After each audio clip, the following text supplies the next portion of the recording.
Yo soy el pan de vida. El que viene a mí nunca volverá a tener hambre.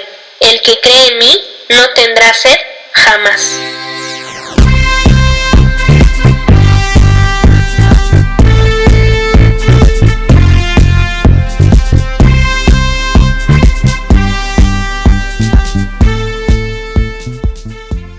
Hola, ¿qué tal? Te doy la bienvenida a este espacio llamado Liberación Podcast. Qué dicha poder estar aquí el día de hoy contigo. Demos gracias a Dios por permitirnos tener este tiempo de estudio y de reflexión. Hoy seguiremos con el 6º capítulo del Evangelio de Juan. Recuerda que yo te sigo compartiendo los versículos utilizando la Nueva Traducción Viviente. Así que vamos a empezar. Este capítulo inicia con una historia con grandes lecciones para nosotros. Todo comienza al otro lado del mar de Galilea, conocido también como el mar de Tiberias. Aquí estaba Jesús con sus discípulos y con una gran multitud de personas. Al ser tantas, Jesús le pregunta a Felipe: ¿dónde podemos comprar pan para alimentar a toda esta gente? Pero qué curioso que en Juan 6:6 especifica que solamente estaba probando a Felipe, porque Jesús ya sabía lo que iba a hacer. Y Felipe, al no saberlo, le dice a Jesús que ni trabajando por meses les alcanzaría para poder darles de comer a todas esas personas que estaban con ellos. Entonces Andrés les dice que había un chico que tenía 5 panes de cebada y 2 pescados. Pero solo imagínate si les iba a alcanzar. Y hasta él lo dice: ¿esto de qué sirve ante todas las personas que tenemos que alimentar? Después Jesús solo les indica que les digan a todos que se sienten. Y solo para darnos una idea de más o menos cuántas personas eran, dice que solamente contando a los hombres ya eran alrededor de 5,000 personas. Y solamente tenían 5 panes y 2 pescados. Cuando todos ya estaban sentados, mira qué es lo que dice que pasó. En Juan 6:11 la palabra de Dios dice: luego Jesús tomó los panes, dio gracias a Dios y los distribuyó entre la gente. Después hizo lo mismo con los pescados, y todos comieron cuanto quisieron. En esta parte vamos a analizar un poquito este versículo. Y es que ya habíamos visto que solo eran 5 panes y 2 pescados para más de 5,000. Pero mira lo que hizo Jesús, y lo dice literal: tomó los panes y dio gracias a Dios. Hizo lo mismo con los pescados y alcanzó y hasta sobró, porque después nos dice que Jesús les pide a sus discípulos que junten todo lo que había sobrado para que no se desperdiciara nada.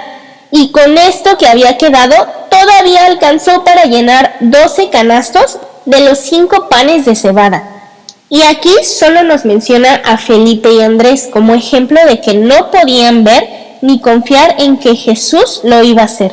Solo mira esto: ellos no estaban solos, sabían quién era realmente Jesús y aún así se preocupaban porque para ellos era imposible que pudieran alimentar a toda la multitud.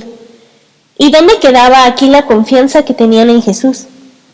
Ahora tú, ¿dónde está tu confianza en Jesús? Tal vez ahorita tengas abundancia en lo que tienes, pero ¿das gracias a Dios por ello? Cuando te sientas a la mesa, das gracias a Dios porque es Él quien te da el sustento para todo lo que tenemos. Tal vez en este momento estás pasando por un tiempo de prueba. A veces las cosas también se ponen difíciles. Tal vez tus padres se han quedado sin trabajo o seas tú quien sigue en la búsqueda de uno. Tal vez atravieses por ese momento difícil en un aspecto económico. Pero si ponemos nuestra confianza en Dios, Él no nos dejará. Acuérdate que tú y yo somos hijos de Dios. ¿Tú crees que un padre nos dejaría solos? La palabra lo dice: lo que es imposible para el hombre, para Dios es posible. Aún en los momentos de adversidad, de prueba y en los momentos en los que tenemos que superestirar los recursos que tenemos, si nuestra confianza está puesta en Dios, Él se encargará de suplir todas nuestras necesidades. Él es bueno y nunca nos va a dejar. Sí, como humanos nos afligimos y nos angustiamos porque vemos las cosas como las veían Felipe y Andrés. Pero Dios nunca te va a dejar. Él es el sustento de nuestro hogar y de nuestras vidas. No pierdas esa confianza en que Dios lo hará, porque aun cuando no podemos verlo, tú sabes que Él está obrando en nuestras vidas. Continuando con la historia, primero los discípulos habían subido a su barca rumbo a Capernaum, donde vieron a Jesús caminar sobre el agua, y la multitud al día siguiente hizo lo mismo para llegar a Capernaum y encontrarse con Jesús. Y cuando llegaron con Él, Jesús les dice que solo quieren estar con Él porque les dio de comer, pero que en realidad no habían entendido las señales milagrosas. Y dice algo bien interesante. La palabra de Dios dice en Juan 6:27, no se preocupen tanto por las cosas que se echan a perder, tal como la comida. Pongan su energía en buscar la vida eterna, que puede darles el Hijo del Hombre. Y con esto le dicen a Jesús que ellos también quieren hacer las obras de Dios. Pero, ¿cuál es la obra que Dios quiere? Esto lo dice en Juan 6:29. La única obra que Dios quiere que hagan es que crean en quien Él ha enviado. Y mira qué triste. Después de lo que habían visto el día anterior cuando Jesús los alimentó, le vuelven a decir, si quieres que creamos en ti, haz una señal milagrosa. Porque a pesar de lo que habían visto, le dicen a Jesús que sus antepasados también habían comido del maná del desierto, porque Moisés se los había dado, y esto no fue así. Tal y como Jesús lo dice, no fue Moisés, fue Dios quien se los dio. Y también ahí mismo en el versículo 32 dice, y ahora Él les ofrece el verdadero pan del cielo. Espero puedas seguirme un poquito aquí con tu Biblia, pues dice, pues el verdadero pan de Dios es el que desciende del cielo y da vida al mundo. Yo soy el pan de vida. El que viene a mí nunca volverá a tener hambre. El que cree en mí no tendrá sed jamás. Los que el Padre me ha dado vendrán a mí y jamás los rechazaré, pues he descendido del cielo para hacer la voluntad de Dios. ¿Y cuál es la voluntad de Dios? La voluntad de Dios es que yo no pierda ni a uno solo de todos los que Él me dio, sino que los resucite en el día final. Pues la voluntad de mi Padre es que todos los que vean a su Hijo y crean en Él tengan vida eterna, y yo los resucitaré en el día final. Fíjate qué interesante es todo lo que les empieza a decir Jesús, y más adelante en el versículo del 47 al 51 dice, les digo la verdad, todo el que cree tiene vida eterna. Sí, yo soy el pan de vida. Sus antepasados comieron maná en el desierto, pero todos murieron. Sin embargo, el que come el pan del cielo nunca morirá. Yo soy el pan vivo que descendió del cielo. Todo el que coma de este pan vivirá para siempre. Y este pan que ofreceré para que el mundo viva es mi carne. Sé que son muchos versículos, pero es que este está súper interesante. Es el mensaje claro que nos da Jesús. Y con todo esto, la respuesta de los que estaban en ese momento con Él no fue buena. Tristemente, no entendieron ni lo aceptaron. En el versículo 60 la palabra de Dios dice, esto es muy difícil de entender. ¿Cómo puede alguien aceptarlo? Te lo están diciendo claro, y Él te espera con los brazos abiertos. Es solamente una cuestión de decirle que sí.